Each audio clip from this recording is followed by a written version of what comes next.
Ladies and gentlemen, welcome back once more to Indaba Africa. This is Chris, and today's topic is June 23rd, 2020. What happens on that date? Well, June 23rd, 2020 marks the do-over of Malawi's May 2019 national elections. And why, might you ask, is Malawi redoing its May 2019 elections? Well, that's because on the 3rd of February 2020, the Constitutional Court annulled the May 2019 election due to serious irregularities. And judges ordered a rerun of the election as well as some changes to the process. Now, President Peter Mutharika called the ruling a travesty of justice and challenged it at the Supreme Court. However, on the 8th of May of 2020, the Supreme Court upheld the Constitutional Court's verdict. Subsequently, Jane Ansa, who is the chair of the Malawi Electoral Commission, resigned. Now, why did she resign? Because she's widely seen as a puppet by the public, as a puppet of the ruling Democratic Progressive Party of President Peter Mutharika. And so under pressure, she finally resigned. After months of pressure, she stepped aside. In her place, High Court Judge Chifunda Kachate, whose PhD thesis at the School of Oriental and African Studies in London was focused on constitutionalism and the rule of law. Now, in the 2019 elections, Mutharika from the DPP received 38.6% of the popular vote. His opponents, Lazarus Chakwera from the Malawi Congress Party, got 35.4%, and Saulus Chilima from the UTM got 20.2%. And coming up in the rear was Atupule Muluzi with 4.7% of the vote. Now, why does that matter? Well, because as a consequence of the redo or the do-over of the elections here in 2020, both sides have seen that their advantage lies in forming a coalition. Now, why might a coalition matter? Well, because previously in presidential elections, it was first past the post, the same system we have here in the United States, where the candidate with the most votes, well, in our case, Electoral College, but when it comes to popular votes, it's the first past the post in each state. So in Malawi's case, he was able to become President Mutharika, or remain president, which is 38% of the popular vote. One of the things that the Constitutional Court required was that the system be modified so that now in Malawi it must be 50 plus 1. So you have to have a majority, an absolute majority, not a plurality, in order to become the president of Malawi.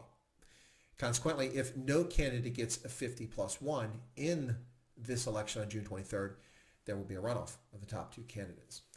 So what has happened is that these two groups have formed coalitions, with the Malawi Congress Party and the UTM forming one coalition and one candidate, and the other candidate being the president, vice presidential candidate now, and the ruling DPP having formed a coalition with the smaller UDF. Now those two coalitions will compete against each other, and whoever gets 50 plus 1 will become president. The odds are that Mutharika, the 79-year-old, soon to be an octogenarian in July, right after the elections, will turn 80 years of age.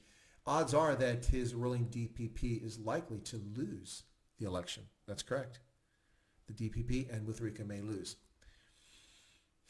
Now, Mutharika has not only been unhappy about the fact that he has to stand for election again and seen his chair of the Electoral Commission resign, maybe replaced by somebody not to his favor who's a constitutionalist, but he's also tried to force the retirement of Chief Justice Andrew Nyirenda in a move that was halted by the High Court with an injunction. He just recently tried this in the past couple of weeks, trying to force him into retiring, into resigning, but it failed as the High Court put an injunction in place to prevent this from happening. Now, since we're talking about Peter Mutharika, this gentleman is no friend of democracy.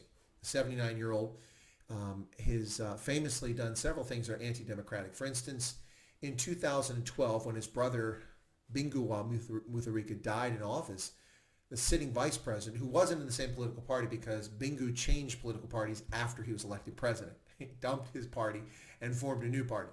So as a consequence, he found his vice president serving under him in a different political party. He died in office in April of 2012, April 5th, as I recall. And what happened was a constitutional crisis because Peter Mutharika, a serving member of parliament, approached the Malawi Defense Force. And he said to the Malawi Defense Force, "This woman is not going to be president." I'm paraphrasing. "You'll support us, correct?"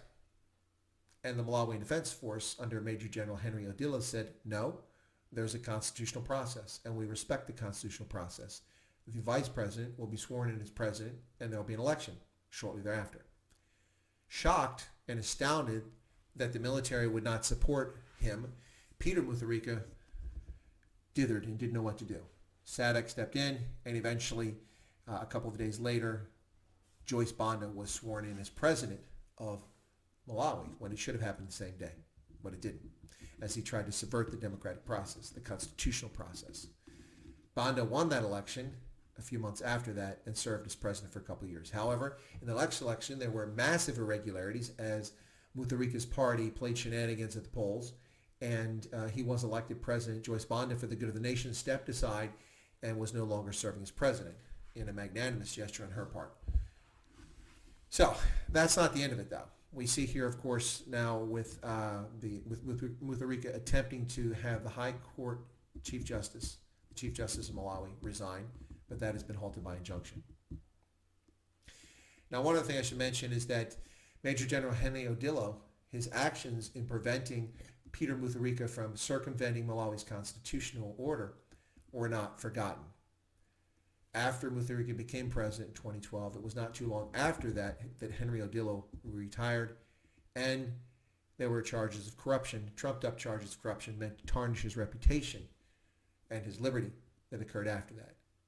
No evidence that it came from Mutharika, but if it didn't come from Mutharika, it certainly came from his acolytes getting even with General Odilo for failing to help stage a coup and for being responsible to democracy. And for that, General Odilo should be hailed. Whatever the outcome of the June 23rd election in Malawi, the country faces an uphill battle.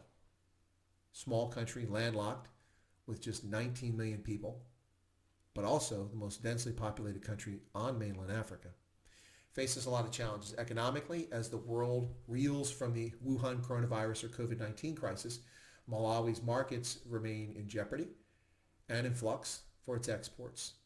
Now, Malawi, interestingly enough, is a country in which the government attempted to force a lockdown, as most governments in southern Africa did, to restrict the movement of Malawians to prevent the spread of COVID-19.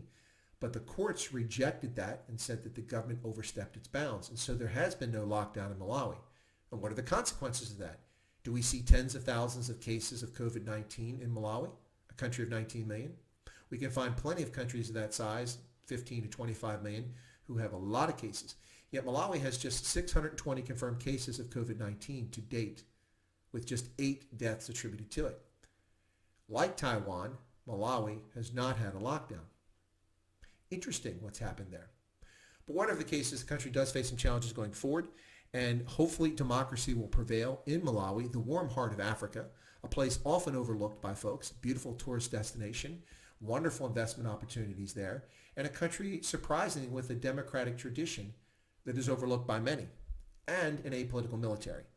So with that, I hope that Malawians go to the polls on the 23rd and vote their conscience, and we shall see what happens. In any case, best of luck to Malawi. This has been a production of Indaba Africa Group. I'm Chris. I hope you found this video interesting. Not many people pay much attention to Malawi, but it's a country that deserves a little bit of attention for its successful history and democracy, and for its apolitical military. Interesting location, interesting place. If you've enjoyed the video or found it thought-provoking or informative, consider subscribing to my channel by smashing that subscription button right down there. And be sure to also toggle that bell icon so you get notified of updates on my videos, whether they're my regularly scheduled Saturday live streams with an interview, or my stray voltage impromptu, any topic of the day discussions, live stream, or these prepared videos. Also, feel free to leave your comments. I try to read all comments and respond to those that I can, that are appropriate. And finally, I ask that you smash that like button, because likes drive viewership. And the more people that are exposed to the video, the more cogent, thoughtful commentary and conversation we can have on these topics. So ladies and gentlemen, I thank you for your patronage. Have a pleasant day.